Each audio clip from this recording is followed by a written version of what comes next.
ध्यान कर लो और उस मगर को छोड़ दो तो आपका उद्धार हो जाएगा। इधर सुखदेव जी कहते हैं, हे परीक्षित, एक दिन एक ऋषि भगवान की पूजा कर रहे थे। भगवान के गले की माला ऋषि के हाथों में थी। वह माला इंद्र को दे दी ऋषि ने, क्योंकि ऋषि के सामने वो इंद्र आ रहा था हाथी के साथ, हाथी पे बैठकर। वह माला इंद्र को दे दी और इंद्र ने वो माला हाथी के गले में डाल दी। अब गले में से माला हाथी ने फेंक दी और अपने पैरों से कुचल दी। तो जब लौट कर उस ऋषि ने देखा कि ये माला तो मेरी थी, मैंने इंद्र को दी थी, ये अभिमानी, इसको इतना अभिमान हो गया कि भगवान की दी हुई माला, भगवान के गले की माला उसने पृथ्वी पे फेंक दी। तो भगवान उस ऋषि ने श्राप दे दिया कि जा तू दरिद्र हो जा और तुझे राक्षस पराजित कर देंगे।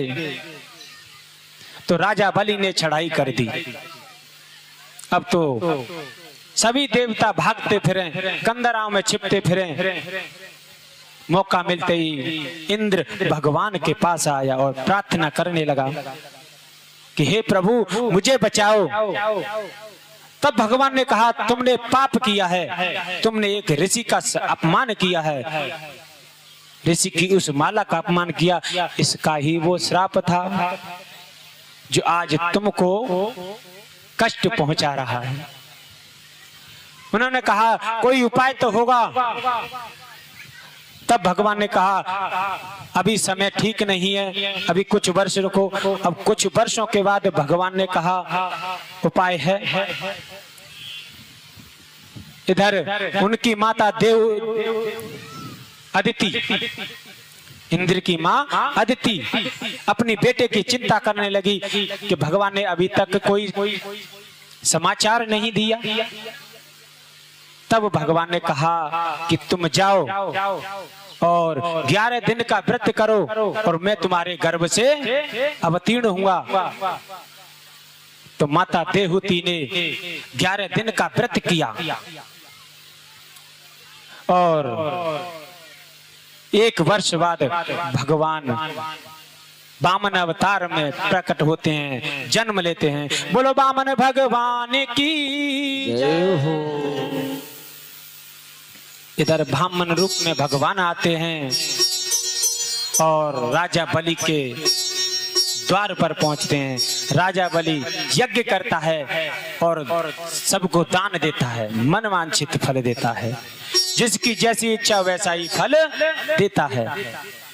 तो इधर भगवान वामन छतरी लेके वामन बलि के द्वार पर पहुंचते हैं और बलि कहता है, हे ब्राह्मण देवता बताइए आपको क्या चाहिए। वामन भगवान ने कहा, महाराज मुझे कुछ भी नहीं चाहिए, बस 3 पग जमीन दे दो। अब जैसे ही राजा बलि ने यह सुना तो वो हंसने लगा। हे ब्राह्मण कुमार, आपको 3 पग जमीन? हाँ, तो बताइए किसके पग से आपको चाहिए? आपको तो ये 3 पग जमीन क्या काम आएगी? आप मांगना चाहते हो तो खजाना, महल, कहो तो आपकी शादी करा दूं किसी कन्या के साथ। भगवान ने कहा ये जंजाल में मुझे मत फंसाओ, बस जो मैंने मांगा है उसी को। राजा बलि ने कहा जैसी तुम्हारी इच्छा।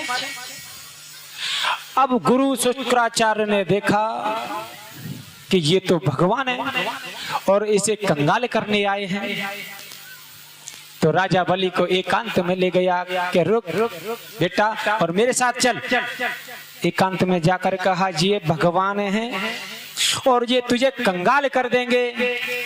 तो राजा बलि ने कहा गुरुजी अब मैंने प्रण ले लिया है, मैं इनको दान दूंगा चाहे कुछ भी हो। ये कम महत्ता है कि स्वयं भगवान चल करके मेरे द्वार पर आए हैं, वो भी मांगने के लिए, भिक्षुक के रूप में आए हैं। तो बलि ने कोई बात नहीं मानी शुक्राचार्य की। शुक्राचार्य कहने लगे ये तो मूर्ख है।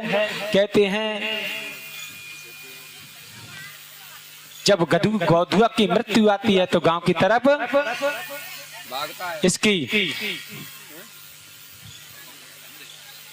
इसका पतन होना आवश्यक है और जरूर हो जाएगा अगर मैंने कुछ नहीं किया। तो शुक्राचार्य जी ने क्या किया, छोटा सा रूप धर के उस टोटी में बैठ गए जिस जल से संकल्प लेते। भगवान भी कम औखंडे नहीं थे, वामन अवतार में भी वे कम लीला नहीं की। उन्होंने क्या किया, एक सीख ली और सीख लेकर के उस टोटी में डाल दिया, जिससे क्या हुआ कि उनकी आंख फूट गई, एक आंख कह गए। इसका मतलब क्या है, जो धर्म करने से रोकेगा उसकी एक आंख फूटनी चाहिए और फूटेगी। इसलिए कभी किसी को धर्म करते हुए रोकना नहीं चाहिए। धर्म करते हुए किसी को रोकोगे तो आपका नाश हो जाएगा। और ऐसे ही आंख पकड़ते हुए शुक्राचार्य जी बाहर निकले और कहा, जा तूने मेरी बात नहीं मानी, तेरा सब कुछ छिन जाएगा। राजा बलि ने कहा, वो तो तुम पहले ही कह चुके हो, सब कुछ छिन गया, वो तो छिनने वाला है, मुझे ये भी पता है। अब संकल्प ले लिया भगवान, अब तो नापने लगे। अब जैसे बढ़त जाए यूं लंबे हो गए, बादर से लग गए। तीनों लोग नाप लिए,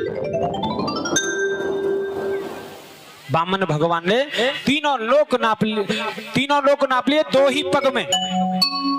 अब तीसरा पग रह गया। अब बलि से कहा, अब इस तीसरे पग को मैं कहाँ रखूं ये बता। एक में पाताल लोक, दूसरे में सुतल लोक और पृथ्वी लोक, दोनों को नाप लिया। अब तीसरे पग को कहाँ रखूं। तो राजा बलि ने कहा, एक बात बताओ महाराज, संपत्ति बड़ी है या उसका मालिक है? संपत्ति भी मेरी थी, अभी तो मैं रह गया हूं। अच्छा, उसके साथ उसकी पत्नी भी आ गई। महाराज अपना संकल्प पूरा कीजिए और तीसरा पग हमारे शीश पर रख दीजिए। बोलो वामन भगवान की जय हो। और तीसरा पग भगवान ने शीश पर रख दिया। बलि का संकल्प पूर्ण हुआ।